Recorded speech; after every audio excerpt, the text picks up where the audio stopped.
Монголчууд Солонгост нэвтрүүлгийн хамтран ажиллагч чимээгээ бичээч. Тархуу юу ч амээд үү? Хурлын тэмдэглэлээ бичиж байна. Нэг цагийн бичлэгийг би бүр 4-5 цаг бичиж ингээ оддоо. Өнөөдөр баг эндээ хонох охоо гэж дарагд маргааш хэрэгтэй гэсэн. Мега мэндэ. Залуу хүн байж жаахан технологи сонирхож байл та. Одоо үед чинь бичихгүй ярьдаг болсон шүү дээ. Тэр нь юу гэсэн үг юм? Цаан чин шин технологи болгох чимээгээ бичээч гээд аудио болон дүрс бичлэгийг бичвэрт хөрвүүлдэг систем гарчихсан байна. 2 цагийн бичлэгийг бол 3-4 минутанд бичээл өчтдөг болсон байна шүү дээ. Тэрийг хэрэглэмээд үү? Одоо бүр 20% хямдрал зарласан байна. За, амжилт хүсье. Технологийн дэвштэй гэж сайхан юм да. Энд чинь л надад хэрэгтэй идээд чимээгээ бичээч л хэрэглэе. Чимээгээ бичээч. Харилцах утас 7740 1140 8980 1140. Монголчууд Солонгост нэвтрүүлгийн хамтран ажиллагч Lendyman. Та Lendyman аппликейшны ганцхан товчийг дараад л хизээж хаанаас ч хэрэгцээтэй мөнгөө барьцаагүй зээлээрэй. Утас 77/7 техник. Асаа асуудлаа шийд. Хэрэгцээндээ зориулъя Lendyman.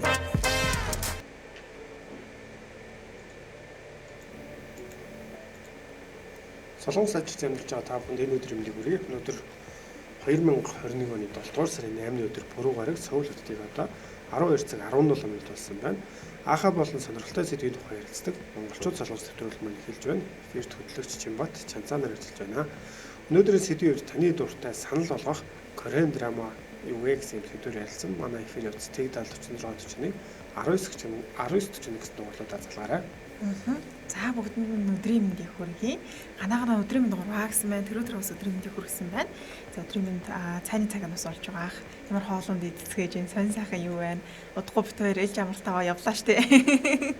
Энэс өмнө анхадаа итгэвтэй оролцоорой. За тэгэхээр хамгийн ихний асуултаа тавиад эхлэе. Өдөр Солонгос улсад 1945 оноос эхлэн шөнийн 22 цагаас хойш гарахыг хориглох систем хэрэгжиж эхэлсэн байдаг. За тус хориг хэдэн жилийн дараа хэрэгжихээ болсон байдаг вэ гэсэн асуулт байна. За 45 оноос эхлээд тэгэхээр ч одоо гол дайман гайгүй байсан тийм нэг хэсэг чинь. Манайд бас ер нь одоо яг нэг уус орн болгонд оройн цаг бас гарахгүй ч гэдэг юм тийм хөдөл байдаг. Манай ээж хэлж байгаа бол 8-аас хойш ч билүү гардгуу мардгуу гэх нэг тийм хүн бас сонсогдчихсэн. Тэгэд яг хаагаад утсан чи Америкийн нэгдсэн улс Японд болохоор өсвөр насны хүүхдүүд тийм үү бага насны хүүхдүүдийг орой гарахыг хориглох иймэрхүү бас юу систем бол байсан юм байлээ. Тэгэд энэ нэлээд олон жилийн дараа бол устсан байдаг юм байна. За тэгэхээр асуултыг татаад хэлье. Бүгд найрамд Солонгос улсад 1945 оноос эхлэн шөнийн 22 цагаас хойш гарахыг хориглох систем хэрэгжиж эхэлсэн байдаг. Тус хориг хэдэн жилийн дараа хэрэгжихээ болсон бэ гэсэн юм асуулт байна. Одоогийнхоор бол одоо хөл хориол юм байна шүү дээ тийм. Тэгээ 22 цагаас газрууд ажиллахгүй гэдэг шиг за бүр гадагшаа бол гарахгүй ийм зүйл байсан байна. Гэхдээ нэр канон дээр энэ санаанд орсон чинь одоо шүн нууцаар уулзж байгаа нэг шүглүүлээгээ тэгээ зогс гэх ингээд нэг гүйж байгаа тийм хэсэг бас нэр санаанд орсон. Тэгээд Солонгост хэрвээ яг энэ цаг үед одоо цаг үед шиг юм тий сая 22 цагаас хойш нэг өглөөний 4 цаг хүртэл юм байлаа. Хугацаанд гадагшаа гарах юм бол цагдаад баригддаг. За тэгээд торгуултай дээрэс нь байцаагдах ч гэдэг юм. Тэгээ ийм зүйлээс учраас ер нь бол 22 цагаас хойш гэртэл байдаг байсан юм байлаа. За тэгэхээр энэ одоо хориг нь хэдэн жилийн дараанаас хэрэгжихээ болсон бэ гэсэн байна. Та тэгэхээр 5 10 20 ч гэдэг юм уу тиймэрхүү байдлаар жилийн бол хариултаа бол ингэж бичиж хэлэх юм байна. За тус систем болохоор 1945 оны 9 сарын 7-ны өдрөөс хэрэгжиж эхэлсэн. Тэгээд тухайн үед оройн 20 цагаас үүрийн 5 цаг хүртэл хооронд хэрэгжиж агаад Сөүлд хэрэгжижсэн юм байна. Анхандаа Сөүл. Тэгээд сүүлдээ Солонгос улс даяар хэрэгжиж эхлээд оройн 22 цагаас 4 цагийн хооронд гарахыг хориглосон байт юм байлаа. Тэгээд хүмүүс бас гайхаж магадгүй л дээ. Энэ яг ямар учраас ингэ хориг тавиад идэг вэ гэхээр одоо л бид нар чинь Солонгосын Сөүлчүүд юм Солонгосын шүн бол аюу хөл хөдөлгөөнтэй шүү дээ. Тухайн үед 1945 оны үед л ингээ гараад хийх юм байхгүй угаасаа тийм одоо сонирхолтой гоё газрууд байхгүй. Ер нь бол бүгдээрээ ингээ ажиллаа хийгээл эртгэн тарчдаг. Тэгээд орой гэрэлгүй гудамж бас ингээд гэрэлгүй ийм үед бол аюу гэмт хэргийн тохиолдол гардаг байсан юм байна л да. Дээрэмж байд юм чихэлж байд юм. Тэгэд үүнийг багасгах үүднээс бол хэрэгжиж эхэлсэн байдаг юм байлаа. За тэгэхээр энэ бас сонирхолтой асуулт байна.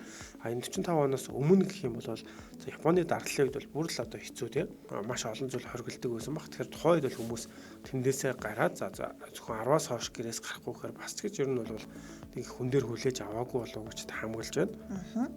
За сэтгэлд нэлээд орж ирсэн байна. Сэтгэлээс уншия. Наркадаш өдрийн мэндийг хүргэсэн байна. Тэр өдрөө сонь сайхан юу байна гэсэн байна. За өнөөдөр тог тасарч вэ гэдэг нэг жоохон айц үзтэй байна. Төмөр нэгэн Сүхбаатар өдрийн мэндэ гэж бас явуулсан байна. За За тэгэхээр MJL радио Солонгос пэйж дээр маань хараахан хүмүүс бас сэтгэл бас бичиж амжаагүй.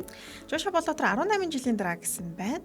За Гана 10-аас 15 гэсэн байна. Хэдэн жилийн дараа энэ сая орой гарахгүй байх юм систем хэрэгжиж хэрэгжихээ болсон бэ гэдгийг явуулах байгаа шүү. 10-аас 20 гэсэн байна. Төмөрөө эзэн Сүхбаатар 1980 оны 1 сарын 5 хүртэл өгсөн байна. За 80 он гэж бодох юм бол энэ чинь 40 жил 35 жил гэж бас иймэрхүү хариултыг бол илгээж юм. Та бас жилээр нь хариултаа бичээрэй. Тэгээ цагны хариулт бол нэлээд өгсөн хариулт байна тийм. За тэгэхээр Өдөр Солонгос улсад 1945 оноос эхлээ шөнийн 22 цагаас хойш бол гарахыг хориглосон юм систем хэрэгжиж байсан. Тэгээд тухайн үед хүмүүс орой одоо 22 цаг болохоос өмнө гэртээ заавал орсон байх хэвээр. Тэгээ хэрвээ 22 цагаас хойш гарах юм бол цагдаад баригдах торгуул дээрээс нь байцаагдах гэдэг юм уу. Бас ер нь бол тухайн үед бас хүнд яаж шийтгэл авсан хүмүүс ч бас байдгал имэйлээ ингээд гараад баригдаад ч гэдэг юм уу тийм. Тэгэхээр энэ систем ер нь хэдэн жилийн дараа устж үгүй болсон байдаг юм болоо. За тэгэхээр түрүүний хариулт бол бас нэлээд төгсөн байсан. За хулан жаргал сайхан өдрийн мэнд хоёроо гэсэн танд бас өдрийн мэндийг хүргэе. Өдрийн мэнд хүргэе. За тэгээ өнөөдөр бас ажлын тавлгүй цаг агаар ямар байна? Ямар өдрийн хоол идсэн тийм сонир сайхнаа хуваалцаарай. Пүрэв жаргал 45 гэсэн байна. Төмөрөө 1955 он хүртэл гэсэн байна. За Жошо Болдотор 35-аас 40 жил гэж хариултыг явуулсан байна. За тэгэхээр энд ер нь тун хөл хариулт боллоо доо. Батжаал пүрэв жаргал 45 жил гэсэн бол төгсөөж 1982 гэж явуулсан байна. За тэгэхээр зөв хариулт орж ирж амжсан байна уу? Тийм. Ороод ирсэн байна. За тэгэхээр хамгийн түрүүнд зөв хариултыг Жошо Болдотор 35-аас 40 жил гэж ер нь бол хооронд явуулсан. Тэгээд 36 жилийн турш хэрэгжиж байгаад тэгээд алга болсон юм систем юм байсан юм байна Солонгост. За баяр хүргэе. Баяр хүргэе. За тэгэхээр бас их сонирхолтой систем юм ээ тийм. 45 оны 9 сарын 7-оос эхлээд за Сөүл хотод оройн 20 цагаас үүрийн 5 цагаар нь гадагш гарах зөвшөөрлөгөө бол гарч болдгоо байсан гэж байна. Тэгээд энэ нь болохоор сүүлдээ 22-оос 4 цаг болж өөрчлөгдсөн. За тэгээд дайны дараа улс орон даяар хэрэгжиж эхэлсэн гэхээр зөвхөн Сөүл биш бусад бүх бүс нутгаар бол хэрэгжиж эхэлсэн юм байна. За тэгэхээр дараагийн асуултыг та бүхэндээ танилцуулъя. Солонгост хамгийн анх даатгалд хүн биш амьтан хамрагдсан байдаг ажээ. Ямар амьтан байсан бэ гэсэн байна. За тэгэхээр Солонгост хамгийн анх даатгалд хүн биш амьтан хамрагдсан байдаг гэж ямар амьтан байсан бэ гэсэн юм асуулт байна. За чусооны үед буюу 1897 онд нэг амьтныг даатгалд хамруулсан байт юм байна. Даатгал гэхээс яг тухайн үед бол хөдөлмөрт хийх ч гэдэг юм те газар тариал нь маш хэрэгтэй амьтан байсан. Тэгээд хэрвээ одоо тэг хүүхчүүд юм ийм тохиолдолд тэдэн зоос авахна гэсэн юм даатгалд бол хамруулж ирсэн байна. Тэгэхээр яг ямар амьтныг даатгалд хамруулж ирсэн болоо? За тэгэхээр энэ бас одоо нэлээд өмнө бол 1897 он тийм чусооны үед бол ийм даатгалын бас анхны зүйл нь хүн биш бол амьтан байсан юм байна. Тэгэхээр ямар амьтан бэ гэдэг хариултыг та бүхэн бичиж илгээрэй. За Бацөг тонроо өглөөний мэнд хоолой хийж байна. Ойр байсан бол дайлмаар байна гэсэн байна. Баярлаа. Баг идсэн юм шиг л боллоо. Нэмсарны ямаа нохоо гэж явуулсан төрөө өвхөр. Жошо Болдотор мориу илжгөө гэсэн байна. Пүжэ пүрүр агчаа нохоо гэж бас явуулсан байна. Кансужон суу буюу өвхөр гэж явуулсан байна. За Батжаал пүрүр жаргал өвхөр гэж бас явуулсан байна. За хулан жаргал сайхан хэдэн өдөр бороо ороод бөхчүн халуун байна. Солонгост амар чиг өнөртөд яг л саунд байгаа юм шиг байна гэсэн байна. Харин тий одоо нөгөө айхтар халуун эхэлчихэд байна шүү дээ. За гандуулах нэмжив өхөр юм болов уу гэж бичсэн байна. За асуултаа дахиад автаад хэлье. Солонгост хамгийн анх даатгалд хүн биш амьтан хамрагдсан байдаг гинэ. Ямар амьтан хамрагдсан болоо? Жохон шипи өгөх юм бол газар тариал нь ер нь бол юм ажлын өвч сайтай тэгээд ашигладаг байсан амьтан юм байлээ. Тэгээд солонгосчууд бол тухайн үед нэлээд өндрөөр одоо үнэлдэг яг хідэн төгрөгч байх вэ? Нэг зоосоор бол даатгаж байсан юм байлээ.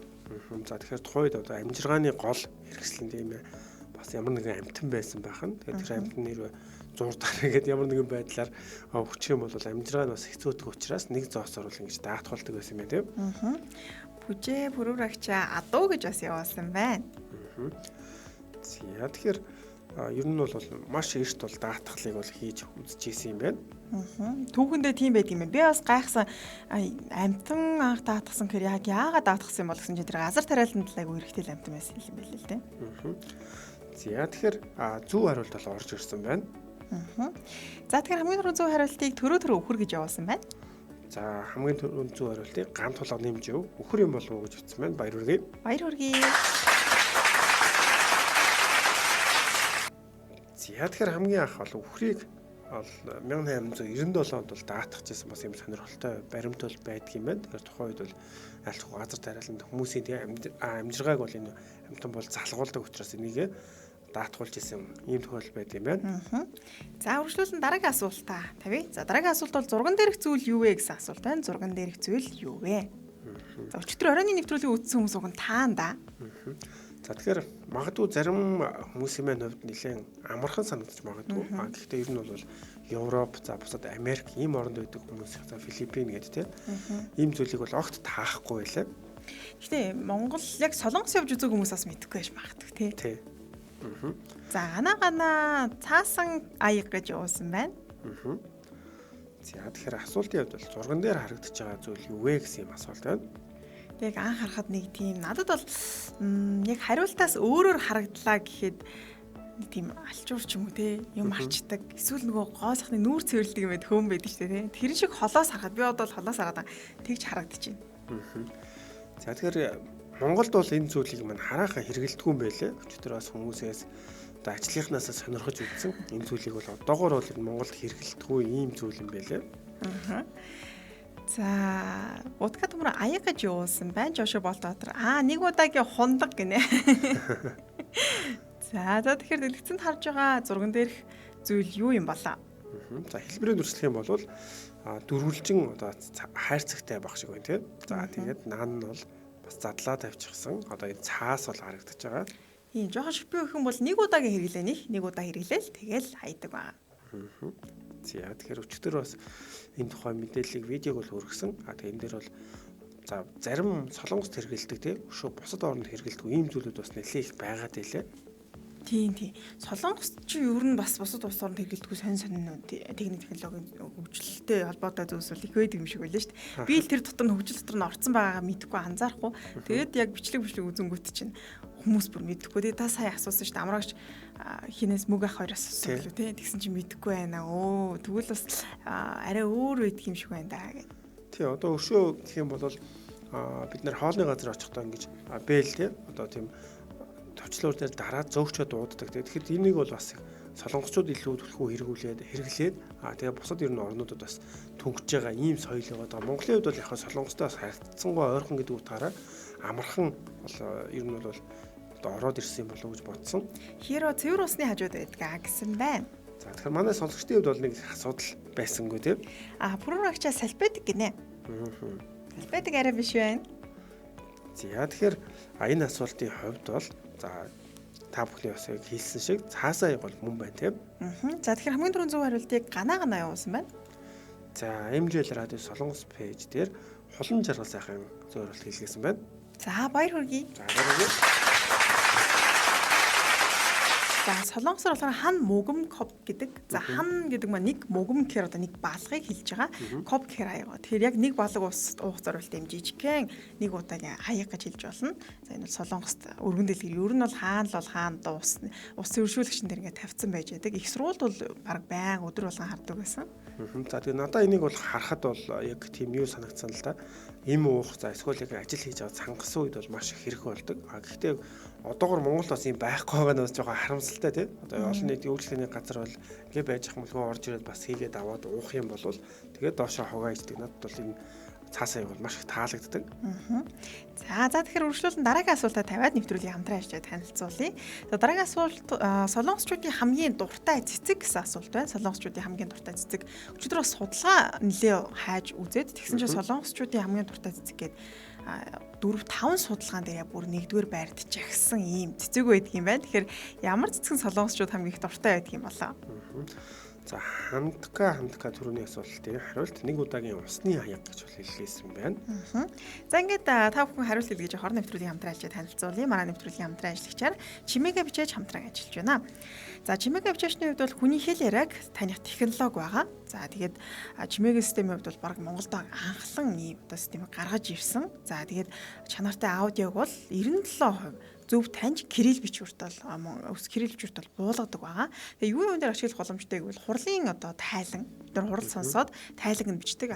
Энгийн яг хурдаар тэг хүн ингээ шивэд бичих юм бол 3-8 цагийн зарцуулдаг. Харин чимээгээ бичээжийг ашигласнаар 4 минутын дотор шууд кирилл бичвэр бол хувиргаад өөрсдөө ингээд тийм материалаа бүрдүүлэгч байд юм уу, эсвэл PPT бэлдэгч гэдэг юм уу. Ер нь бол хүний цагийг маш амархан хэмнэж байгаа юм байлаа.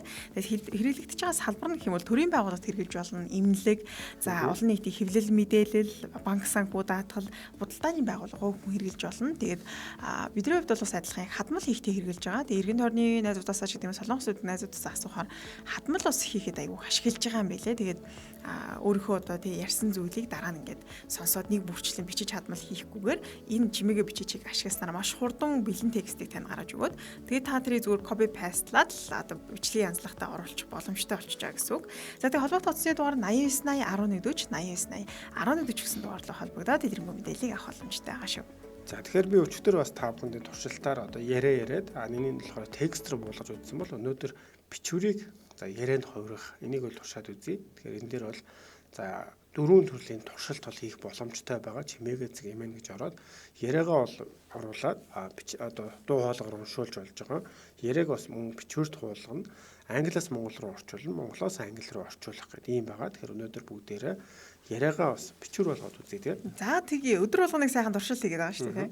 За тэгэхээр энд болохоор яриа болох бичвэрээ энд бичнэ үү гэсэн байна. Тэгэхээр би за эндээс текст хуулаад оруулж чаглаа. За тэгэхээр одоо яриа болох гэдгийг бүгдээрээ бас дараад үзье. За тэгэхээр одоо бол уншиж байна. Би уншиж Монгол хэлээрээ технологийн дэвшлийг мэдэрцгээе. Дуу ярианы технологийн дэвшлийг ажил амьдралдаа ашиглан дэлхийн хөгжилдөө хөл нийлүүлэн хийж бүтээхийг хүсвэл чимээгээ системс танд туслана. За тэгэхээр би энэ дээр бидний тухай хэсгээс нь текст аваад сая уншуулж үзлээ. Тэгэхээр ямар ч асуудалгүй та бүхний бас одоо хэлсэн текстийг тийм эсвэл бичсэн текстийг бол copy paste хийгээд уншихад бол сая нэг 3-4 секунд болол энэ текстийг бол уншаад эхэлж байгаа. Тэгэхээр үнэхээр бас ажлыг хөнгөвчлөх ийм сайхан техник технологийн дэвшлийг бол та бүхэнд санал болгож байна. За ингэ нэвтрүүлгийн хамтран ажиллагчаар чимээгээ бичээж хамтран ажиллаж байна. За тэгэхээр үргэлжлүүлээд та бүхэндээ асуултаа дахиад бол танилцуулъя. За тэгэхээр асуултын хувьд солонгосчуудын хамгийн дуртай цэцэг юу вэ гэсэн юм асуулт байна. Солонгос хүмүүсийн хамгийн дуртай цэцэг юу вэ гэдэгт хариу. Багт нэг тийм дуртай цэцэг байдгүй тань? Миний хувьд дуртай цэцэг гоё өнгө алгасан тийм нэг багилцсан тийм цэцэг байдаг шүү дээ. Нэр бол ерөөсөө байхгүй юм шүү дээ. Би нөгөө once симбрүүд ахиад ямар цэцэг санахгүй шүү дээ. Бир цэцэг их дуртай гэл. Надаа би цэцэг тийм их дуртай шүү дээ. Надад дуртай нэг цэцэг гэдэг унтахаа гээд орой болохоор ингээд хумигдаад унтцдаг. Өглөө болохоор ингээд илгэрдэг. Тэгээ би оюутан байхдаа тийм цэцэг ургуулдаг байсан. Тэгээ сүүлдээ болохоор солонгос яваад нэг цэцэг маань үхсэн цэсэн дээр гээд ирсэн. Тэгээ тэрнээс хойш дахиж аваагүй. Тэгээд одоо нэг бас авъя даа гэж бодоол байгаа. Айгуу дэжгүй гоё цэцэг. Тэгээд солонгосчуудын хувьд бол ер нь яг ямар цэцэг дуртай байд юм бала. Надад бол бас нэрээ бодоод байсан. Гэрийн тийм юунууд одоо тарьчихсан цэцгүүд байдаг ч ваартай тийм цэцгүүд илүү таалагддаг. Солонгос гэсэн нэрээ тэр бас их хүмүүс ер нь айл нүүлэхэд бол тийм цэцэг бол маш их байгаад байдаг тийм. Тийм дээрээс нь айгу үнэтэй тийм билээ солонгос нэрээ. Төмөр эзэн Сүхбаатар сарна гэсэн байна. Ганаа төмөрөөр өглөөний мэндэ гэсэн байна. Өглөөний мэнд хүргийн нямсрын ямаа чамны буюу сарна гэж явуулсан байна. За холон жаргал саан чаммигууд, за подкууд, за энэ хоёр цэцгийг бол бичилгээсэн байна. Содномдар жаа үнцэг өдрийн мэндэ таагууртаа гэсэн байна. Өдрийн мэнд хүргэе. За өдрийн мэндийг хүргэе. Хиро унтахаа хөөхөн штэ гэсэн байна. Өнөөдөр өглөө 5 өнгөрөөж усаад ажил руу гарсан чи. Нойр хүрхэж чиг унтахаа гэдэг юмсэн чи. Өөрөө хэлчихэд. За тэгэхээр солонгосчуудын хамгийн дуртай цэцэг ямар цэцэг байдаг вэ? За тэгэхээр солонгос бас одоо төрийн бэлэгдэлт нь бол цэцэг байгаад байдаг штэ. Тэр бол биш байгаа. Тэр бол биш. Та ямар хариулт хэлж байгаа юм шиг. За хариулт орж ирсэн үү тань? Орж ирсэн байна. За тэгэхээр хамгийн түрүүнд зөв хариултыг төрөө сарна гэж явуулсан байна. За тэгэхээр холон жаргалсан хаман чаммигууд гэж болох зөв хариултыг илгээсэн байна. За баяр хүргье.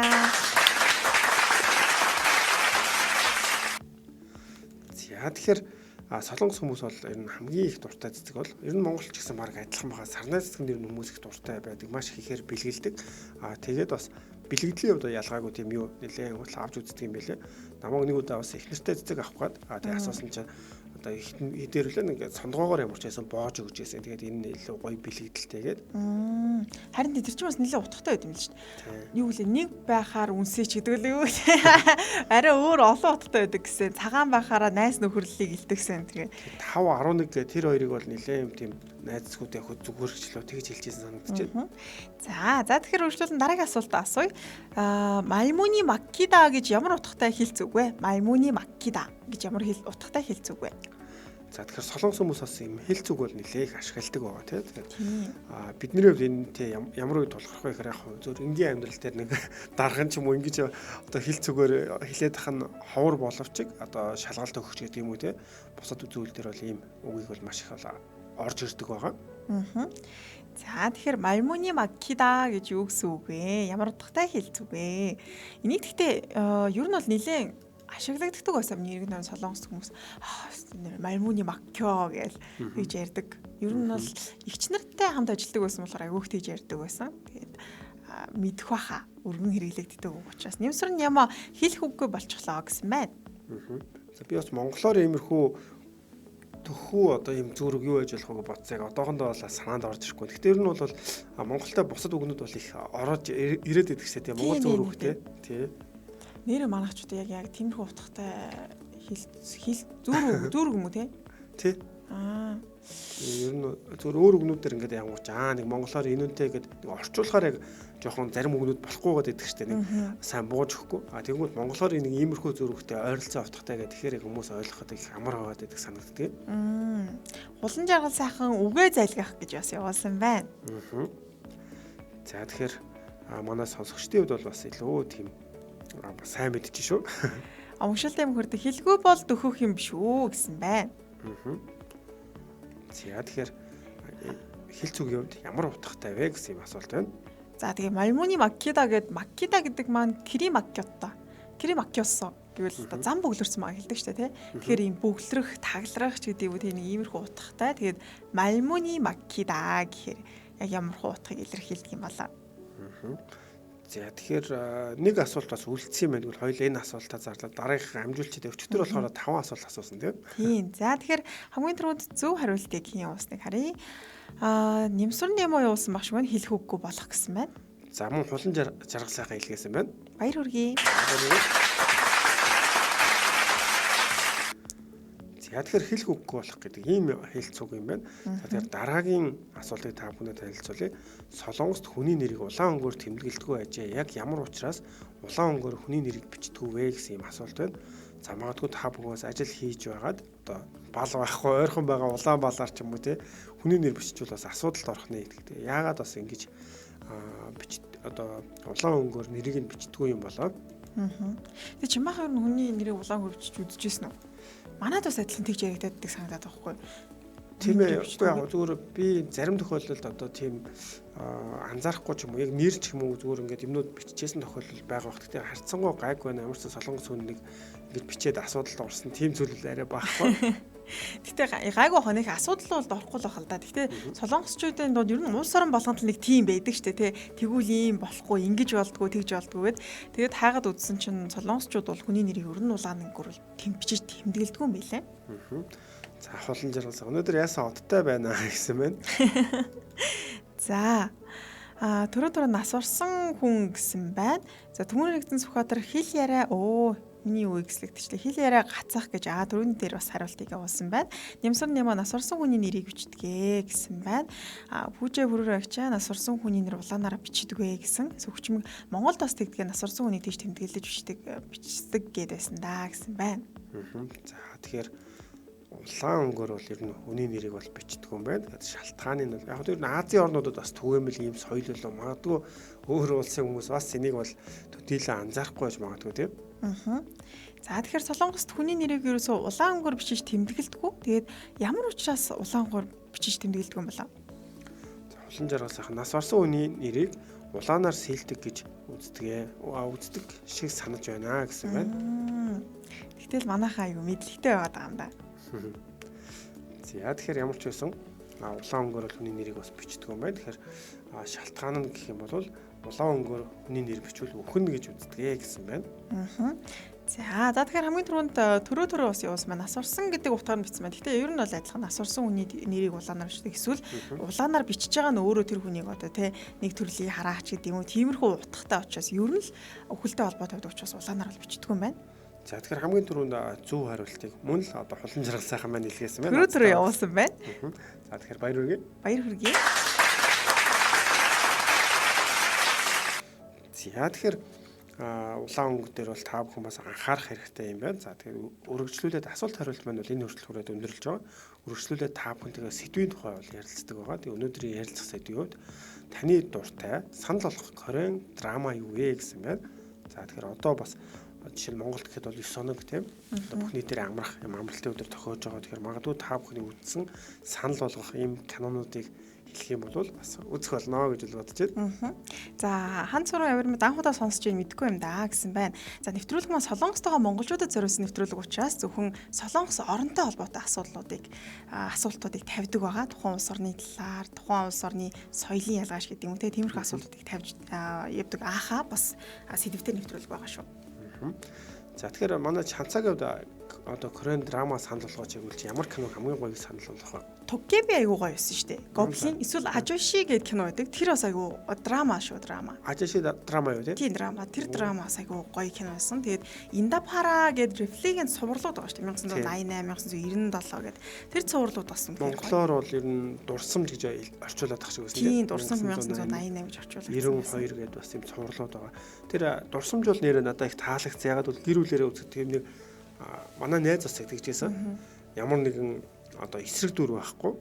Тэгээд тийм одоо муу санаа байхгүй. Бүгдээрээ үзэхэд тийм нэг дандаа гоё хаад жаргалтай тэгсэр нэг хүнийг уудаг байхгүй. Тэр нь бол их гоё гэжсэн. Төрөний чинээсэн чи гоблин мэлээ тий. Гоблин.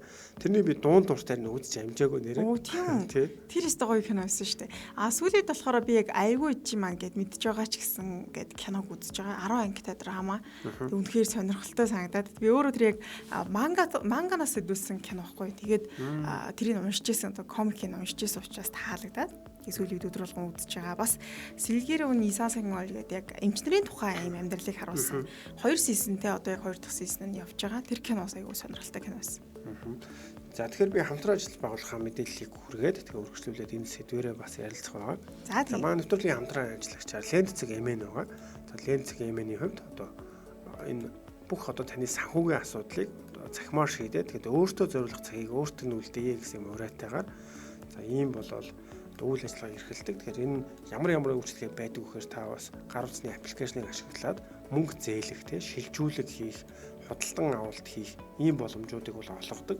За тэгэхээр энэ боломж олгоцсноор хүмүүс бас ямар одоо нийгэмд эерэг үр дагавар гарч байгаа вэ гэх юм бол жишээ нь 93,081 харилцагчид 835,000-уудаа зээл авсан гэж байгаа. Тэгэхээр энэ хэмжээний хүмүүс маань зээлийн одоо барьцааны асуудал бол гараагүй гэж байгаа. Энэ нь бол тэр хүмүүс бол маш одоо сайхан мэдээж тийм бас тэгвэл зээл авах гэж би ямар нэгэн зүйл барьцаална гэж барьцаа хагаад эсвэл хүнээс мөнгө зээлэх юм шаардлагагүй. За мөн цар тахалтай энэ үед хүн хоорондын 2.5 сая хүмүүс ингэж хоорондоо харилцаа үүсэх байсан. Энийг бол одоо шийдвэрлэж чадсан ганцхан товчны тусламжтайгаар гэсэн үг. За мөн 1.5 тэрбум төгрөгийг бол хэмнэлсэн гэж байгаа. Энэ нь болохоор за шууд бус зардал гэж нэрлэдэг. Хүмүүс зээл авахдаа зарцуулах ийм зардлыг бол хэмнэлсэн. За мөн 279 мянга цаг буюу 31.8 жилийг бол хэмнэлсэн гэсэн ийм судалгаа байгаа юм байна. За тэгээд Ленцэг маань аппликейшнийг бас ашиглах боломжтой. Тэгээд яг мөнгө хэрэгтэй нэг тийм үед байдаг штэ тий яг гинт за одоо л яг мөнгө хэрэгтэй байна гэсэн үед мөнгөгүй болчдөг үед тийм үед мөнгө зээлэх боломжтой юм байлаа. За тэгээд мэдээж бусд үе ч гэсэн зээлэх боломжтой л зүгээр би өөр дээрээ жишээ аваад байгаа шүү. За 50,000-аас 2 сар хүртэлх төгрөгийг бол зээлэх боломжтой. За хугацааны хувьд бол 7, 14, 21, 30 гэсэн хоногудаас та сонголтоороо бас мөнгө зээлж авах боломжтой байгаа. За ингээд нэвтрүүлгийн хамтран ажиллагчаар Ленцэг Эмэн хамтран ажиллаж байна. За тэгэхээр өргөжлүүлээд та бүхэнтэйгээ таны дуртай санал болгох Корейн драма юу вэ гэж ийм сэдвэр бол ярилцж байгаа. Тэгээд драмуудын хувьд бол мэдээж бас төрөл жанр маш олон байдаг. Тэгээд хүн болгоноос өөрснөө үлдсэн тийм кино бол байгаа ах гэж бодож байна тийм. Жангу байна. Одоо Жангумыг бол өстой олон удаа үзсэн. Гэхдээ сүүлдээ нэлээ арай л олон давтцаана үзэгчдийн өсөлтөргээд тэгээд ер нь эхлээд нэг үзэгчдийн өсөлтөр гэхээр нь үзээл тэгээд сүүлдээ жоохон залхаа нү байн гараад тахаар. Тэгээ ер нь бол миний үзчихсэн хамгийн гоё драма бол Дэ Жангум кино үнэхээр гоё байсан. Гэхдээ одоо яг зүр надад тийг санагддаг шүү дээ. Ялангуяа тухайн үед бол жангумч гэдэг бусад канонууд одоо маш олон ангитай. Тэгээд одоо үйл явдал нэлээд урших гад байдаг. Тэгээд тэрийг болохоор савнгийн дөр гэж бас их нэрлэдэг байдаг тий. Тэгэхэд одоо болохоор ингээд Netflix дээр тавигддаг ч юм уу. Ер нь канонууд ингээд нэг за 4 ангитай, 8 ангитай, 10 байлаа, 16 ангитай байлаа гэхэд ер нь анги болгоо маш сонирхолтой. Хүмүүсийг одоо дэлхнээсээ холдож чадхааргүй тийм нэлээд судалгаатай гэдэг юм илүү тийм өөр төвшөнд хийдэг болсон юм шиг санагддаг. Төрөө нарны өөрсөд гинэ. Энэ бас үнэхээр гоё кино шинэ. Нарны өөрсөд кино гоё. Тий. Тоги Itaewon Class Startup Crash Landing on You гэсэн 3 гоё штэ гэсэн байна. За хулан жаргал сайхан Индап хара 1988 энэ үнэн хөөрхөн сонирхолтой гэсэн байна. Purpose-д байна. Хайнинг гэдэг канонуудад нь их гоё гэсэн байна. Драмаг бол нэрээ санахгүй байна. Миний бодож байгаа тэр канон бол гоё гэсэн байна. Орой нэрийг нь олоод хэлье гэсэн байна. За гэтээ ганц ангитай киноноос ч гэсэндээ гоё кино зөндөл байгаа л та. Надад болохоор бас чи дөрөв хэлжсэн шүү дээ нөгөө комикс номноос сэтгүүлсэн гэдэг. Яг бас тим киногоо нөгөө W гэдэг зэрэгэлдээ ертөнцийн тийм. Тэр болохоор ингээд яг нөгөө буцад кинонууд чинь нэг залуу нэг хүн тайртай болоод эсвэл нэг өшөө нэг хажууд нь зэрэгэлдээ хүн байгаа л ч юм уу.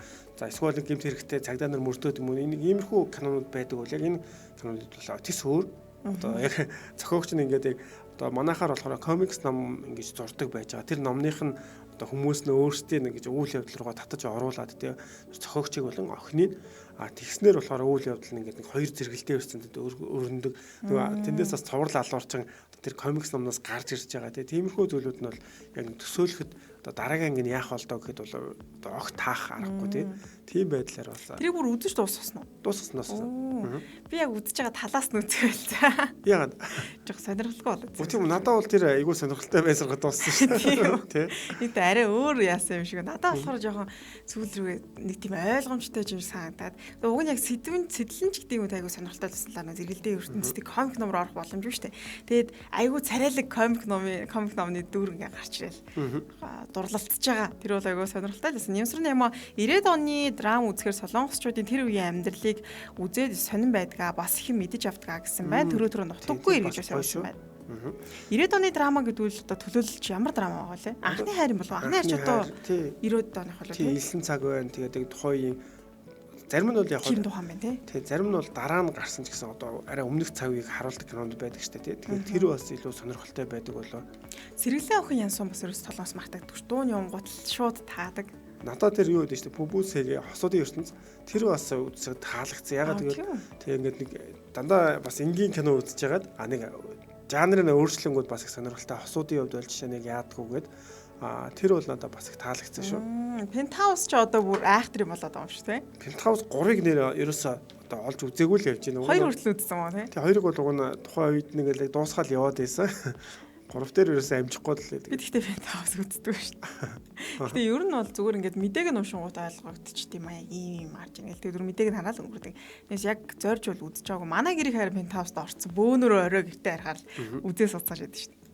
Тэгэхээр яг иймэрхүү нэг кинонууд ялангуяа тийм ганцаардсан эсвэл уйдхарлсан тийм үед бол маш их хань болдог. Би Солонгост байхдаа ч гэсэн ер нь бол маш олон кинонуудыг олон ангит кинонуудыг бол дуусгаж байсан.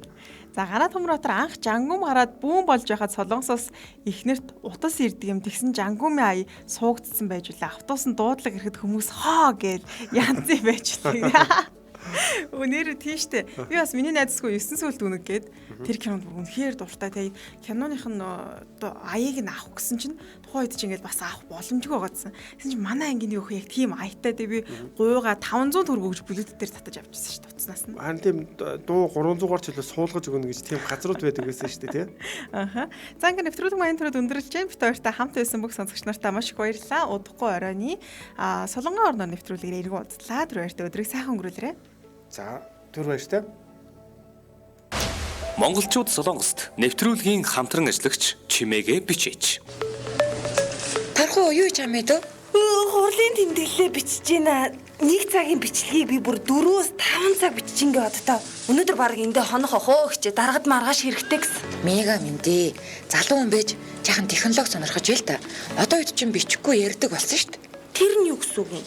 Цаан чин шин технологи болох чимээгээ бичээч гээд аудио болон дүрс бичлэгийг бичвэрт хөрвүүлдэг систем гарчихсан байна. 2 цагийн бичлэгийг бол 3-аас 4 минутанд бичээл өчтдөг болсон байна шүү дээ. Тэрийг хэрэглэмээ дөө. Одоо бүр 20% хямдрал зарласан байна. За, амжилт хүсье. Технологийн дэвшлээ гэж сайхан юм да. Энэ ч надад хэрэгтэй идэв. Чимээгээ бичээч л хэрэглэе. Чимээгээ бичээч. Харилцах утас 7740 1140 8980 1140. Монголчууд Солонгост нэвтрүүлгийн хамтран ажиллагч Lendyman. Та Lendyman аппликейшны ганцхан товчийг дараад л хизээж хаанаас ч хэрэгцээтэй мөнгөө барьцаагүй зээлээрэй. Утас 77 тэгнэг. Асаа асуудлаа шийд. Хэрэгцээндээ зориулъя Lendyman.